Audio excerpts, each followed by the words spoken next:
एक बार की बात है। किसी शहर में सालू नाम की एक लड़की रहती थी। एक दिन सालू अपने बॉयफ्रेंड के साथ मोटर कार पर कहीं जा रही थी। तभी अचानक सड़क के किनारे पानी पूरी खा रही उसकी दोनों भाभियों ने उसे देख लेती हैं। अरे, ये तो हमारी सालू है ना? ये किसी लड़की के साथ जा रही है। लगता है ये उसका बॉयफ्रेंड है। हाँ, सालू ही लगती है। चलो इसका पीछा करते हैं। फिर दोनों जल्दी से स्कूटी पे सवार होकर सालू का पीछा करने लगती है। थोड़ी देर के बाद सालू बॉयफ्रेंड के साथ एक गार्डन में पहुंच जाती है। दोनों एक बड़ी पेड़ के नीचे बैठकर प्यार मोहब्बत की बातें करने लगते हैं। हमारा शक बिल्कुल सही था, ये तो इसका बॉयफ्रेंड है।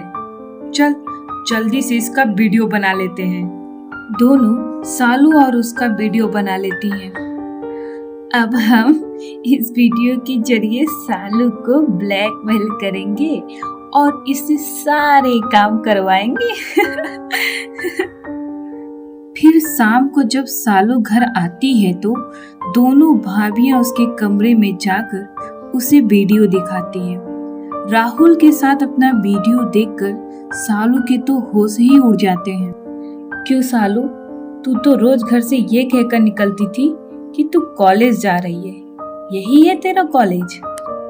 भाभी, दरअसल वो देख, अगर हम चाहे ना तो अभी तेरा वीडियो तेरे दोनों भैया के साथ साथ माँ जी और बाबूजी को भी दिखा सकती हूँ, लेकिन हम तुम्हें बचने का एक मौका दे रहे हैं।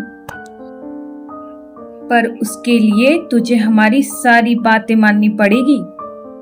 हाँ, मैं आप दोनों की सारी बात मानने को तैयार हूँ, बस ये वीडियो किसी को घर में मत दिखाना। ठीक है, बाथरूम में जा, वहाँ हम दोनों के ढेर सारे कपड़े रखे हैं, उन्हें अच्छी तरह धो के सुखा दे और बाद में प्रेस भी कर देना। उसके बाद सालू बाथरूम में जाकर कपड़े धोना शुरू कर देती है।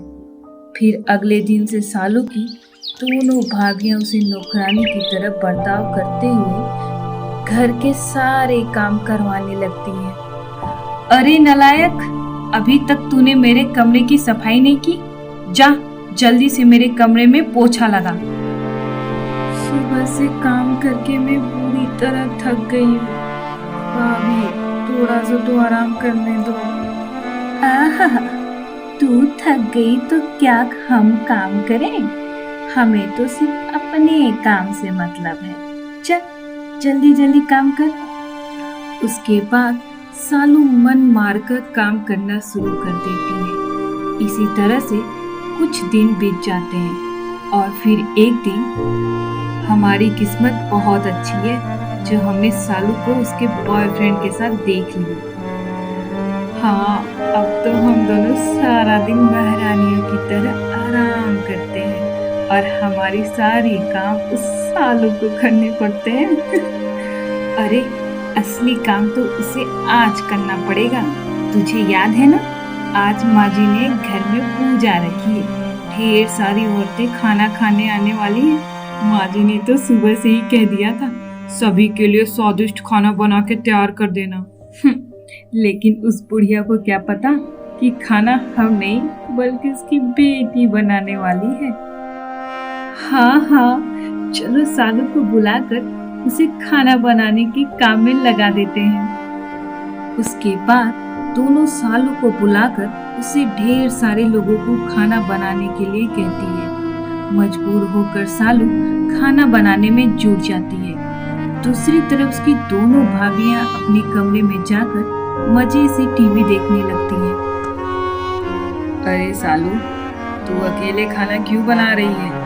तेरी दोनों भाभियां कहाँ चली गई? माँ, इतने सालों से बेचारी दोनों भाभियां घर की काम कर रही थी ना, तो मैंने ना फैसला किया है कि मैं उनकी जगह में घर की सारा काम किया करूंगी। अरे लेकिन आज तो बहुत सारे लोगों का खाना बनाना है बेटा, तू अकेले कैसे बनाएगी? अरे तुम चिंता ना करो माँ, मैं बना लूंगी, तुम जाओ ना यहाँ से।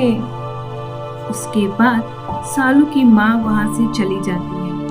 हे भगवान, उन दोनों डायन भाभियों की वजह से आज मुझे कितने बुरे दिन देखने पड़ रहे हैं। पता नहीं ये कब तक चलेगा। देखते ही देखते कुछ घंटों में सालू सारा खाना बनाकर तैयार कर देती है। आज तो बुरी तरह थक गई। अब अपने कमरे में जाकर चैन की नींद सोऊंगी। सालू अपने कमरे की ओर जा ही रही थी, तभी उसकी दोनों भाभियां उसे आवाज देकर बुलाती हैं। हाँ भाभी, मैंने सारा खाना बनाकर तैयार कर दिया। चल ठीक है, अब तू हम दोनों के पैर दबा। हमारे पैरों में ना बहुत दर्द हो रहा है। आप दोनों तो बड़े मजे से टीवी देख रही थी। सारा काम तो मैंने किया है, फिर आप दोनों के पैरों में क्यों दर्द हो रहा है? अच्छा, तो तू अब हमसे बहस करेगी। देख, आज बहुत सारी औरतें घर पे खाना खाने आ रही हैं। तू क्या चाहती है? उन सभी के सामने तेरा पर्दाफाश कर दे। तेरी असलियत जानने के बाद सारी औरतें तेरे पे थू थू करेंगी और हमारी सासू माँ अपने सैंडल से मार मार कर तेरा चेहरा लाल कर देंगी। चल, अब बेकार के नखरे छोड़, अब हम दोनों के पैर दबा। उसके बाद वो दोनों मजे से लेट जाती हैं और सालू दोनों का पैर दबाना शुरू कर देती है। काफी देर पैर दबाने के बाद वो दोनों सालू की छुट्टी कर देती हैं। फिर अगले दिन, कुछ दिन पहले तूने कहा था ना कि तुझे कोई कोर्स करना है, तो ये ले, पूरे 60,000 रुपए हैं। इतना कहकर सालू की माँ उसे पैसे देती है। फिर सालू पैसे लेकर अपने कमरे में चले जाती है, लेकिन तभी उसके दोनों भाभियाँ पीछे पीछे उसके कमरे में दाखिल होती हैं। माँ जी ने जो तुझे पैसे दिए हैं ना, वो सारे पैसे हमें दे दे। ये आप क्या बोल रही हो? वो पैसे तो मेरे कोर्स के लिए है, मुझे आज ही जमा करनी है। हमें पता है तू बाहर जाकर कौन सा कोर्स करती है। चल, सीधी तरह पैसे दे दे, वरना तेरा वीडियो सबको दिखा देंगे। बेचारी सालू के सामने कोई रास्ता नहीं, तो फिर मजबूर होकर सारे पैसे दोनों भाभियों को दे देती है। उसके बाद दोनों पैसे लेकर अपनी अपनी पतियों के पास चली जाती है। अरे वाह, ये तो बहुत सारे पैसे हैं। अब हम बाजार जाकर ढेर सारी शॉपिंग करेंगे। अगर इतने पैसे हम माँ से मांगते तो वो हमें कभी नहीं देती। तुम दोनों के चालाकी की वजह से हमें इतने सारे पैसे मिले हैं। अब देर किस बात की है? चलो बाजार जाकर शॉपिंग करते हैं, फिर शाम को एक बड़े रेस्टोरेंट में जाकर मजे से स्वादिष्ट खाना खाएंगे।